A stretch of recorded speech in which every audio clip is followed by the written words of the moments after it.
Hi guys, in this video I'm gonna show you how to add picture in Canva template. So for that, firstly click on upload, and here in the images section we need to click on upload files.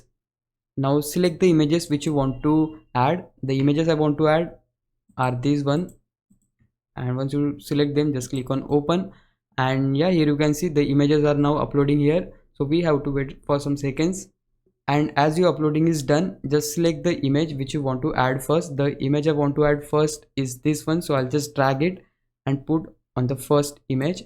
And yeah, here you can see we have successfully replaced the first image. If you want to resize it, for that just double click on the image, then you will see this option. So you can just go to edge of the image or just corner of the image, and you can just make it bigger, smaller as you want, and just click anywhere else.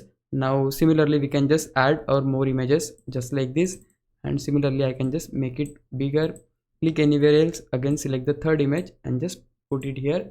And yeah, that's how you can add pictures to your Canva template. Now if you think I was a big help, can you please subscribe my YouTube channel? If you do, I would really appreciate it. But for now, thanks for watching. Bye bye.